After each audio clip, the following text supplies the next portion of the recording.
A night shift hotel job doesn't sound dramatic until you spend 8 straight hours watching someone pretend to work while quietly throwing you under the bus. And the funniest part?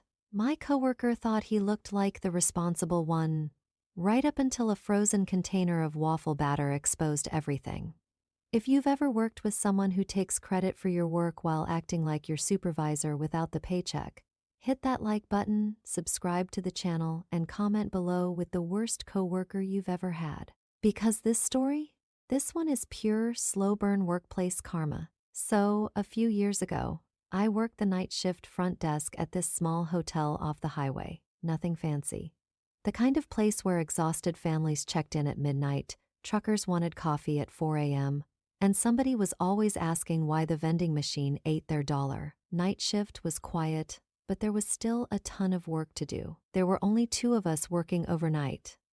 Me and Eric. At first, Eric seemed harmless enough. Friendly, talkative, always smiling around management. The kind of guy who somehow looked busy even when he wasn't actually doing anything. And over time, I realized Eric had mastered one specific skill: avoiding every annoying task while making it look like we shared the workload equally. You know those coworkers who always disappear exactly when it's time to clean something? That was Eric. The coffee station would be sticky and half empty. Somehow, he'd suddenly be checking inventory in the back, trash overflowing near the breakfast area.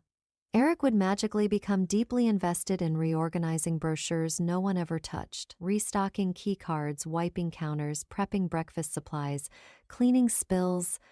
All the boring little tasks that actually kept the place running somehow always landed on me. But every morning when the manager walked in, Eric transformed into Employee of the Month. Oh yeah, we handled Everett. Hing. We got the breakfast area ready. We double-checked the lobby. We made sure everything was smooth tonight. Always. Meanwhile, I'd be standing there running on stale coffee and 4 hours of sleep, listening to this guy casually present my work like it was a team effort. At first, I let it go. Night shift workers develop this survival mentality where you pick your battles carefully, because being stuck in a tense 8-hour shift with someone you dislike is miserable. But then Eric started doing something worse. He started subtly making me look incompetent. Not openly, nothing dramatic. Just little comments planted at exactly the right moments. Oh, I caught a couple things she missed. I double-check the breakfast prep just in case.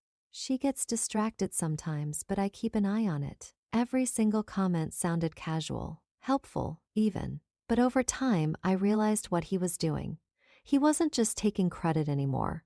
He was building this image where he was the responsible one, and I was the forgetful coworker he constantly had to save. And honestly, that kind of manipulation gets under your skin in a very specific way, because you can't really defend yourself without sounding defensive.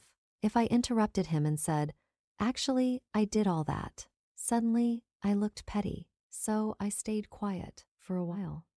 Now, one of the biggest overnight responsibilities was breakfast prep. Every morning, the breakfast attendant came in early to set everything up before guests woke up.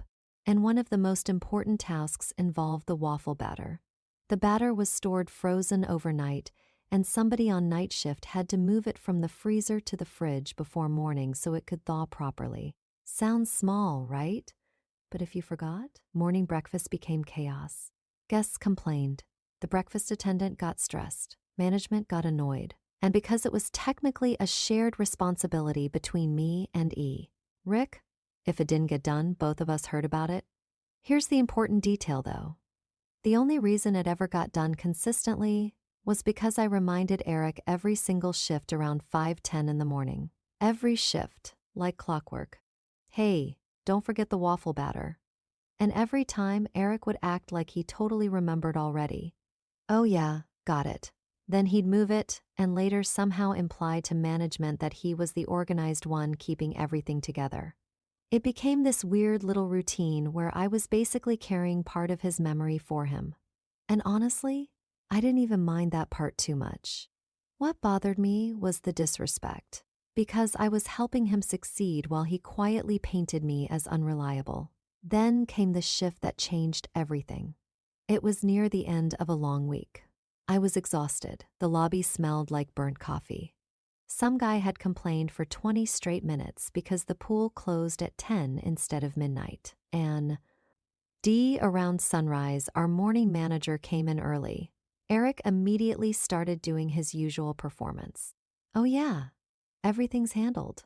Then he laughed and said something that finally pushed me over the edge. He goes, "Honestly, she forgets little closing details sometimes, but I always double check behind her."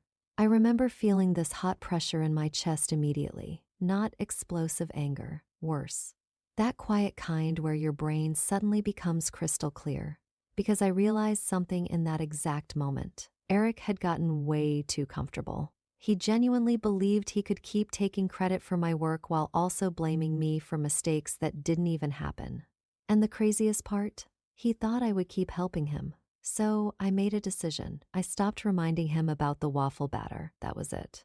No sabotage, no lying, no trap. I still did every single part of my own job. I cleaned the lobby, restocked supplies, handled guests, balanced report, TS, everything. I simply stopped giving Eric the one tiny reminder that allowed him to appear competent. And honestly, the first night felt weird. Around 5:10, my brain automatically wanted to say it. "Hey, don't forget." But I stopped myself. Because why was I protecting someone who was actively undermining me? So I stayed quiet. Eric never remembered. The second shift, same thing. No reminder. No waffle batter moved. But somehow morning shift didn't notice because they had backup supplies. Then came shift number 3. And this one was beautiful.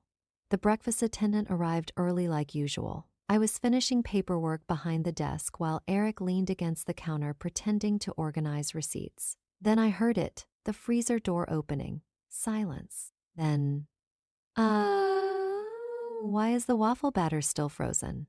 The entire lobby suddenly felt still. Eric's posture changed instantly. That's the funny thing about people who fake competence. The second real account. Ability appears, they panic fast. The morning manager walked over. "What happened?" And without even hesitating, Eric tried to throw me under the bus one more time. I thought she handled that part. The second he said it, I actually had to fight not to smile.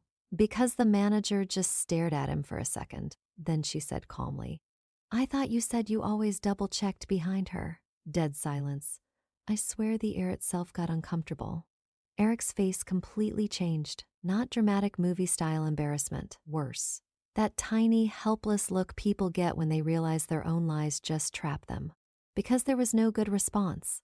If he admitted he forgot, then suddenly he wasn't the responsible one after all. But if he blamed me, he contradicted weeks of bragging about how carefully he checked my work. He just stood there awkwardly mumbling something about confusion and assumptions. And for the first time since I'd worked there, management saw why what I had been seeing the entire time. Not a dependable employee, not a detail-oriented teammate.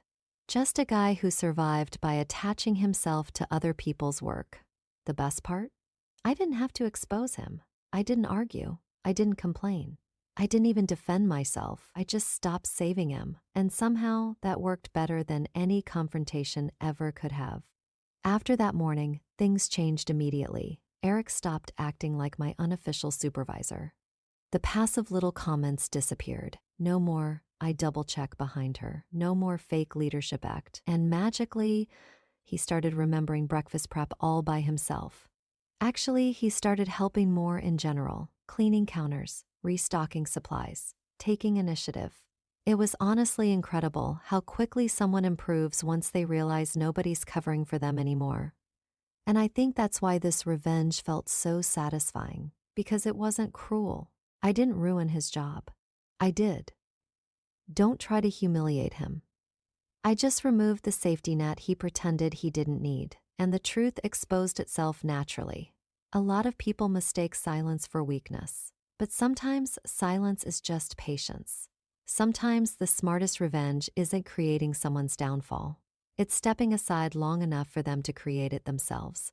If you enjoyed this story, make sure to like the video, subscribe to the channel, and turn on notifications for more satisfying Reddit revenge stories, just like this one.